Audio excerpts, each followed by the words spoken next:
Assalamualaikum warahmatullahi wabarakatuh. Perkenalkan, nama saya Khairul Rafiq, Prodi Akhwalus Sasiyah semester 3. Saya akan menyampaikan tugas daripada mata kuliah konseling perkawinan yang diampu oleh Bu Istiqoroh, dan saya dibantu oleh rekan saya. Perkenalkan, nama saya Fahri Salam. Saya di sini bertugas untuk membantu teman saya Khairul Rafiq untuk menyelesaikan mata kuliah atau tugas dari dosennya. Baik, langsung saja saya mulai untuk konseling perkawinan.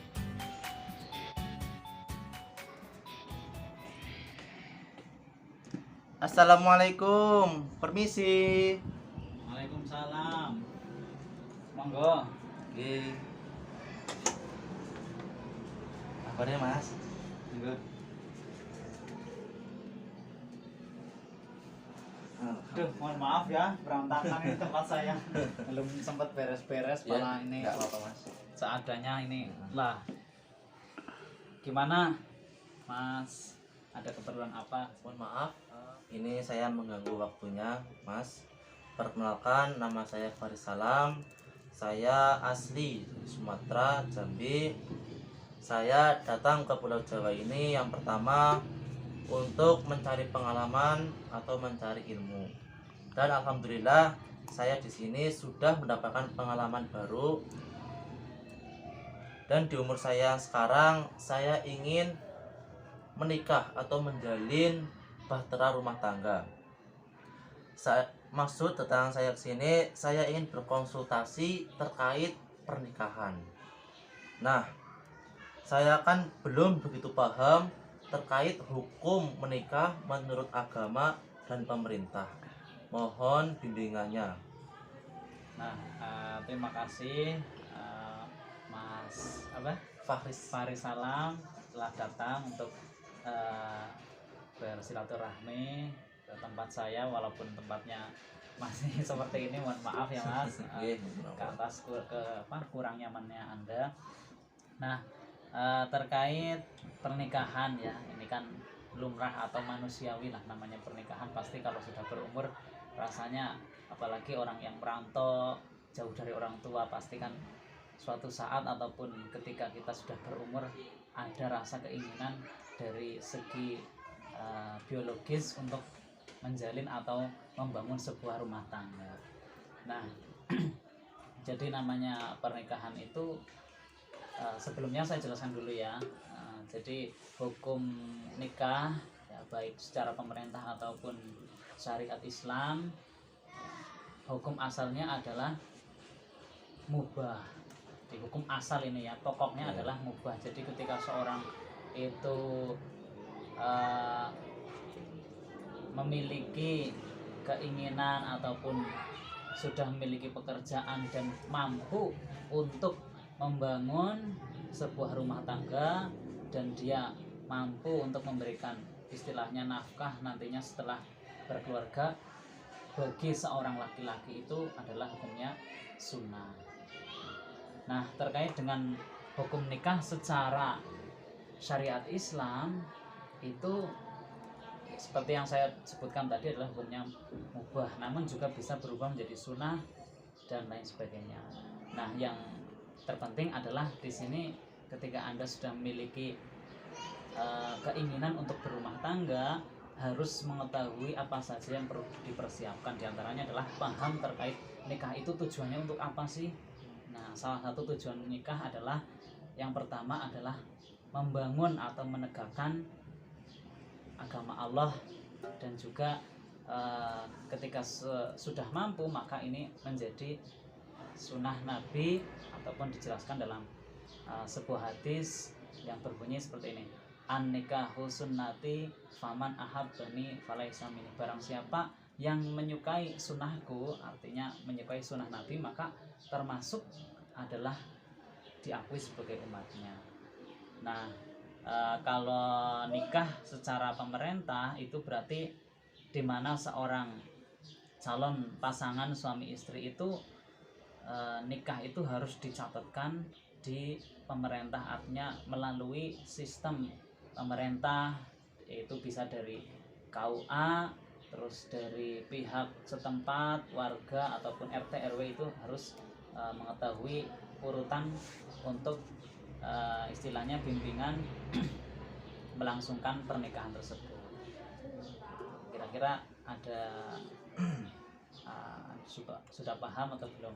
Alhamdulillah Mas, terima kasih penjelasannya. Sedikit atau banyak, setidaknya saya sudah mempunyai pandangan untuk kedepannya. Nah, ini mohon maaf, saya mempunyai unek-unek sedikit. Ini terkait saya jauh dari kedua orang tua maupun keluarga saya. Keluarga saya menginginkan saya untuk menikah di Sumatera atau mencari istri di dekat-dekat rumah sekitar. Di daerah Di asal daerah, sana ya daerah asal. Anak lahir ya. Tapi saya di sini sudah mempunyai tanggungan atau pekerjaan tetap di sini, dan saya sudah mempunyai mata pencaharian tetap di sini. Otomatis saya ingin menikah di sini, tetapi kedua orang saya tidak mengizinkan. Saya mempunyai unek-unek atau angan-angan ingin menikah sir. Nah, yang saya ingin tanyakan, dampak dari menikah sir itu bagaimana sih? Mohon bimbingannya. Jadi kalau nikah sir itu kan istilahnya nikah yang hanya diakui atau sah saja menurut syariat Islam. Namun secara pemerintah itu belum dicatatkan.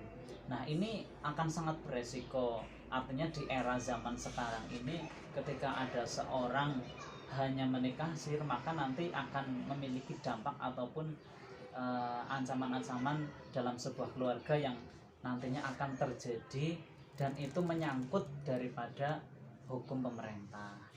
Nah, terkait dengan dampak-dampak daripada nikah sir ini yang artinya harus diketahui sebelum nikah atau pra nikah, itu harus diketahui bagaimana sih kalau nikah sir ya.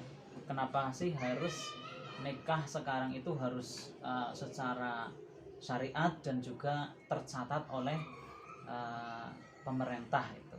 Nah, sebenarnya dari pemerintah itu kenapa kok mewajibkan adanya nikah sah dan diakui dari pemerintah tersebut, supaya menjaga antara kedua belah pihak, antara nantinya suami dan istri itu memiliki hak-hak dan memiliki kekuatan hukum jika suatu saat nanti terjadinya sebuah permasalahan dalam berumah tangga, bisa diajukan hukum dan dimintai bantuan untuk cara menyelesaikannya. Nah, dampak-dampak yang akan terjadi ketika seorang suami atau istri itu menikah sir, maka salah satunya adalah tidak adanya jaminan hukum pasangan pernikahan ya, artinya tidak memiliki akta nikah atau istilahnya surat keterangan cerai nantinya ketika berpisah. Jadi tidak memiliki surat-surat penting dalam sebuah pernikahan, yang itu akan menjadi pondasi dasar ketika mau membangun keluarga yang sakinah mawaddah warahmah. Nah, kemudian dampak daripada nikah sir itu tidak boleh mencantumkan nama ayah kandung di akta kelahiran anak secara otomatis karena tidak adanya akta nikah. Jadi kalau nikah sir itu hanya antara wali si laki-laki, kemudian wali si perempuan, dan kedua belah pihak keluarga ini setuju akan diadakannya nikah sir. Namun secara pemerintah, secara hukum yang berlaku itu tidak disebutkan, artinya tidak ada persyaratan mengisi formulir pendaftar pernikahan, tidak memiliki akta nikah, dan nantinya ketika mau mengurus kartu keluarga, mengurus untuk akte anak, itu akan susah. Nah, makanya diharuskan untuk sekarang itu wajib mengikuti aturan pemerintah, yaitu bukan hanya nikah sir saja. Makanya supaya untuk menguatkan antara kedua belah pihak itu sama-sama memiliki kekuatan hukum yang nantinya akan berguna bagi masyarakat. Nah, dampak berikutnya ketika seorang itu melakukan nikah sir itu adalah jika terjadi perpisahan atau perceraian, di situ maka anak tersebut tidak bisa mendapatkan hak waris dari orang tua. Jadi kasihan nanti si anak ya. Nah kemudian dampaknya lagi adalah jika rumah tangga tersebut itu berpisah, maka istri tidak menuntut hak nafkah yang harus dibayar oleh suami. Jadi salah satu pihak, terutama istri ini, akan terkena dampaknya, yaitu ketika sudah terjadi permasalahan yang begitu rumit dalam sebuah rumah tangga, nantinya tidak terjadi si istri ini tidak dapat hak secara penuh untuk nafkah karena sudah terjadi yang demikian, secara tidak memiliki kekuatan hukum untuk pengajuan. Katakan kalau si istri itu nggak dinafkahi, mengajukan hak gugat kepada suami itu nggak bisa, karena tidak, nikahnya itu tidak dicatatkan secara pemerintah atau memiliki buku akta nikah. Nah maka dari itu nikah itu sebaiknya ya sah menurut agama, juga sah menurut pemerintah. Jadi pemerintah itu sangat mendukung ya, dan juga sangat menjaga warga masyarakat supaya ketika seorang itu melangsungkan pernikahan itu bisa langgeng sampai akhir hayat. Nah maka sangat beresiko sekali ketika seorang itu hanya menikah dengan cara sir saja. Nah kemudian sebagian besar dampak adalah dimungkinkan adanya penyelewengan oleh salah satu pasangan ini yang seringkali terjadi dan tentu sangat merugikan pasangan. Contohnya saja banyak lah, kita sering lihat di berita TV ada seorang yang nikah sir, kemudian mungkin nikahnya itu hanya menuruti hawa nafsu, setelah itu si istri ditinggalkan, kan kasihan ya. Akibatnya ketika nanti si istri itu memiliki anak, sedangkan ayahnya itu sudah nggak tahu di mana. Jadi nasibnya ini ya, terutama nasib anak, yang kedua nasib seorang wanita yang ditinggalkan ini akan menjadi tertelantarkan, sehingga dampaknya sangat buruk.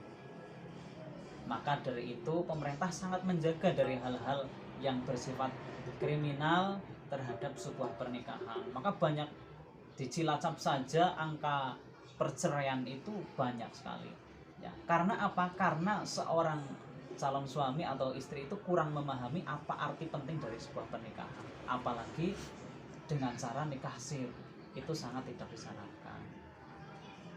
Maka Mas Fahris ya, kalau bisa saya sarankan untuk kalau memang belum mampu untuk melangsungkan pernikahan baik secara sir maupun secara pemerintah, lebih baik Anda persiapkan dulu yang matang-matang ya. Mungkin mempersiapkan ketika mau melaksanakan resepsi ataupun walimah ataupun segala macam dalam memeriahkan nantinya sebuah pernikahan yang akan dilakukan, maka perlu dipikirkan matang-matang, dan itu harus dipahami dulu apa yang akan dilakukan nantinya setelah menikah ya, permasalahan-permasalahan apa yang akan terjadi, kemudian tantangan-tantangan apa dan persiapan apa saja sebelum menikah yang harus dipersiapkan, itu harus lebih dahulu dipelajari gitu.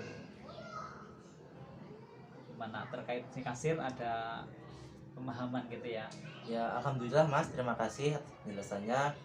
Jika terbanyak terkait kasir, saya sudah mempunyai wawasan atau untuk apa yang akan saya lakukan untuk kedepannya kembali. Ya terima kasih Mas atas penjelasannya ini, dan saya sangat termotivasi atas penjelasan panjenengan terkait hukum nikah maupun terkait hukum nikah sir. Sudah cukup dari saya, semoga ini bermanfaat buat saya sendiri ya. Kalau gitu saya izin mau pamit. Ya terima kasih atas kunjungan dan silaturahmi, semoga bermanfaat dan semoga cepat diberikan kelancaran. Amin. Supaya cepat nantinya ketika berumah tangga diberikan lancar, langgeng, Amin, dan amin. diberikan istri yang solehah gitu ya. Amin, amin. Terima kasih, kurang lebihnya dari saya, pokoknya tutur kata yang kurang berkenan saya mohon maaf yang sebesar-besarnya, Oke. dan mudah-mudahan ini akan menjadi tali persaudaraan kita berdua gitu ya. Oke. Terima kasih. Monggo. Terus Mas. Oke. Parang, assalamualaikum. Waalaikumsalam.